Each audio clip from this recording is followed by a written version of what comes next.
Hello everyone, welcome to my YouTube channel. हमने ADO के exam को ध्यान में रखते हुए छत्तीसगढ़ में नगरीय निकाय को स्टार्ट किया था।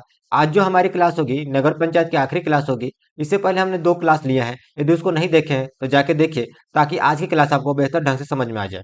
आज की क्लास में हम पदाधिकारियों की पदरिक्ता देखेंगे, त्यागपत्र किसे देते हैं, अविश्वास प्रस्ताव क्या होता है, रिकॉल की प्रक्रिया क्या होती है, पद से कैसे हटाया जाता है, साथ ही साथ नगर पंचायत की समितियां देखेंगे। तो आइए देखते हैं पदाधिकारियों की पदरिक्ता। देखिए कौन कौन पदाधिकारी होते हैं नगर पंचायत में।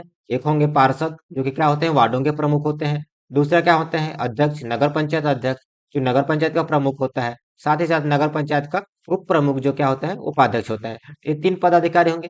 इनका पद रिक्त किन किन कारणों से होता है, तो क्या क्या कारण है। पहला कारण रहता है मृत्यु। यदि उनका मृत्यु हो जाए तो इनके कारण पद रिक्त होगा। दूसरा क्या होगा, त्यागपत्र, और यदि अपना त्यागपत्र दे देते हैं इसके कारण से उसका पद रिक्त हो सकता है। तीसरा है अविश्वास प्रस्ताव द्वारा पदमुक्ति, रिकॉल के द्वारा वापस बुलाना। और पांचवा है पद से हटाए जाने पर। तो 5 कारण हो सकते हैं, क्या क्या, मृत्यु, त्यागपत्र, अविश्वास प्रस्ताव द्वारा, रिकॉल की प्रक्रिया द्वारा, पद से हटाए जाने पर। इन सब को हम एक एक करके भी देखेंगे। अब देखिए त्यागपत्र द्वारा किसका किसका पद रिक्त होता है। तो पार्षद का भी हो सकता है, क्योंकि त्यागपत्र पार्षद भी देता है। अध्यक्ष का भी हो सकता है और उपाध्यक्ष का भी। तो त्यागपत्र के कारण किसका किसका पद रिक्त हो सकता है, पार्षद, अध्यक्ष और उपाध्यक्ष। जबकि अविश्वास प्रस्ताव द्वारा किसका पद रिक्त होता है, तो उपाध्यक्ष का। याद रखेंगे, अविश्वास प्रस्ताव द्वारा जो पदमुक्ति होता है केवल उपाध्यक्ष के लिए होगा। किसके लिए होगा, उपाध्यक्ष के लिए। पहले क्या होता था, उपाध्यक्ष और अध्यक्ष दोनों के लिए होता था।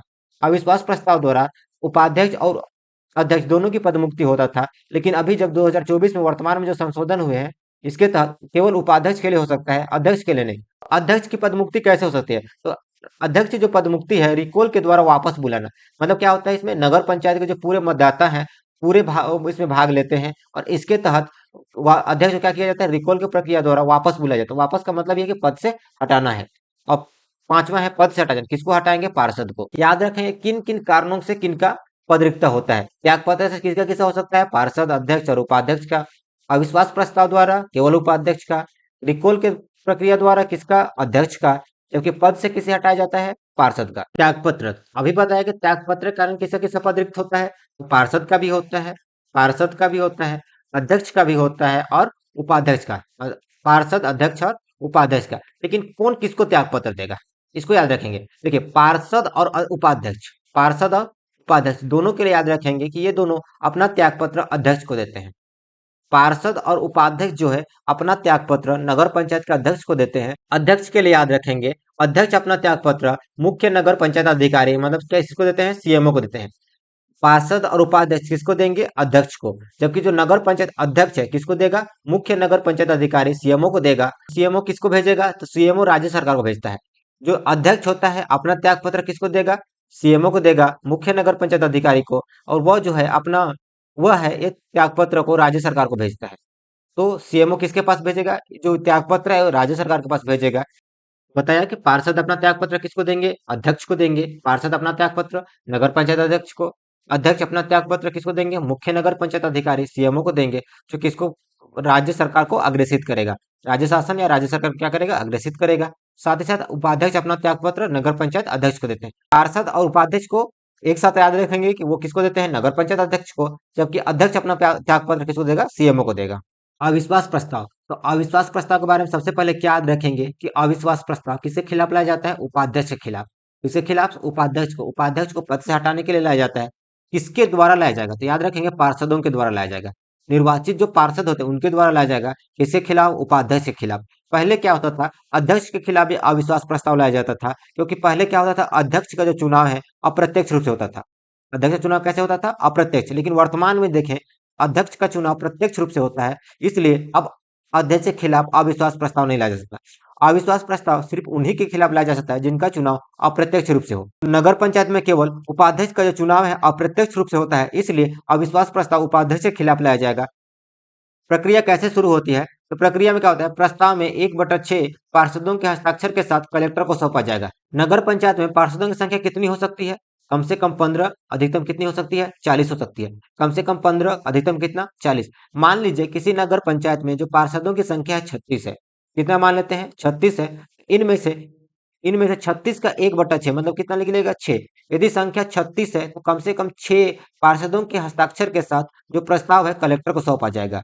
इसके बाद क्या होगा, इसके बाद विशेष बैठक बुलाया जाएगा। जब कलेक्टर को सौंप दिए प्रस्ताव, इसके बाद क्या होगा, विशेष बैठक बुलाया जाएगा। फिर उस प्रस्ताव पर मतदान होगा। जब बैठक बुलाई जाएगी तो उस पर क्या होगा, प्रस्ताव पर मतदान होगा। यदि प्रस्ताव बैठक में उपस्थित एवं मतदान करने वाले पार्षदों के 2/3 बहुमत से, जो कि कुल संख्या के आधे से अधिक से पारित हो। हमने नगर पंचायत में कितना माने थे, 36 सदस्य हैं। कितना सदस्य हैं, कुल 36 सदस्य हैं। जब मतदान हुआ तो उस समय उपस्थित एवं मतदान करने वाले की संख्या अगर 33 है, उपस्थित और मतदान करने वालों की संख्या कितनी है, 33 है, तो 33 का 2/3, याद रखेंगे 33 है कितना, 2/3 क्या निकलेगा, 3 एकम 3 11 कितना हो जाएगा 22, कितना 22, जो कि कुल कुल का मान लीजिए कुल कितना है 36, तो 36 के आधे से अधिक होना चाहिए। 36 है कितना, आधे से अधिक, तो आधे 2 बटा कितना हो जाएगा 18, इससे कम कितना हो, 2/3 बहुमत बढ़ना चाहिए, मतलब कितना 22 हो, जो कि 18 से अधिक हो, तो मतलब 18 से क्या है, अधिक है। तो ऐसे स्थिति में यदि पक्ष में 22 मत पड़ते हैं तो क्या होगा, प्रस्ताव पारित हो जाएगा।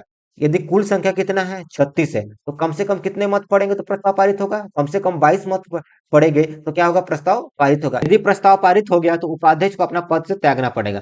तो इसको समझिएगा, जो अविश्वास प्रस्ताव है प्रक्रिया हम शुरू कब की जाती है, 1/6 पार्षदों के हस्ताक्षर के साथ।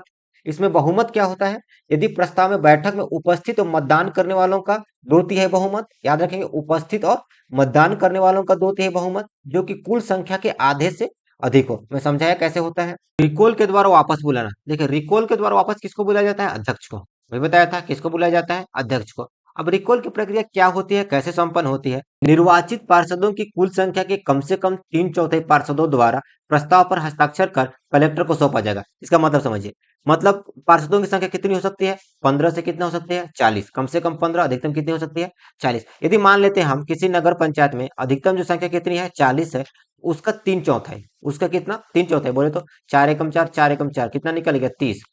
यदि संख्या 40 है, मान लीजिए किसी नगर पंचायत में संख्या पार्षदों की संख्या कितनी है 40 है, तो कम से कम 30 सदस्यों के हस्ताक्षर के साथ जो रिकॉल की प्रक्रिया के लिए जो प्रस्ताव है कलेक्टर को सौंपा जाएगा। इसके बाद कलेक्टर इस प्रस्ताव को राज्य सरकार को भेजेगी। कलेक्टर को सौंपा गया, कलेक्टर किसको भेजेगी, राज्य सरकार को भेजेगी। राज्य सरकार इस प्रस्ताव को राज्य निर्वाचन आयोग के पास भेजेगी।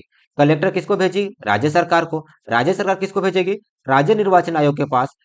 राज्य निर्वाचन आयोग ताकि गुप्त मतदान की व्यवस्था कर सके, और गुप्त मतदान की व्यवस्था करेगा। इसके बाद क्या होगा, जो नगर पंचायत के कुल मतदाताओं में से आधे से अधिक के बहुमत, यहाँ पास बहुमत है, आधे से अधिक बहुमत से पारित होना चाहिए। मतलब क्या बोल रहा है, यदि जब मतदान होगा तो नगर पंचायत में जितने भी मतदाता हैं, मान लीजिए यदि मतदाताओं की संख्या 1000 है, मतदाताओं की संख्या कितनी है 1000 है, तो 1000 में से 50% से अधिक, मतलब आधे से अधिक, मतलब कम से कम 501 501 मतदाताओं ने क्या वोट कर दिया है, प्रस्ताव के पक्ष में अगर वोट कर दिया है, प्रस्ताव के पक्ष में वोट कर दिया है, तब प्रस्ताव को पारित माना जाएगा। यदि प्रस्ताव पारित हो जाता है, मतलब नगर पंचायत के कुल मतदाताओं में से आधे से अधिक बहुमत से पारित हो जाता है, तो क्या होगा, अध्यक्ष को अपना पद छोड़ना पड़ेगा। यदि प्रस्ताव पारित हो जाता है तो अध्यक्ष को अपना क्या करना पड़ेगा, पद छोड़ना पड़ेगा। रिकॉल की प्रक्रिया के लिए कुछ नोट याद रखेंगे। रिकॉल की प्रक्रिया शुरू नहीं की जा सकती, मतलब कब कब ऐसा कब स्थिति आता है जो कि रिकॉल की प्रक्रिया शुरू नहीं किया जाएगा। तो पहला है अध्यक्ष की निर्वाचित तिथि से 2 वर्ष के भीतर, मतलब जिस तिथि को अध्यक्ष निर्वाचित होता है उसके 2 वर्ष के भीतर उसके ऊपर रिकॉल की प्रक्रिया नहीं शुरू की जा सकती है। दूसरा, यदि उपचुनाव में निर्वाचित अध्यक्ष अपना आधी कार्यकाल पूरा ना कर ले हो, मान लीजिए किसी अध्यक्ष का क्या हो, उपचुनाव द्वारा वो चुना गया हो, तो आधा कार्यकाल जब तक पूरा नहीं कर लेता है तब तक रिकॉल की प्रक्रिया नहीं शुरू की जाएगी।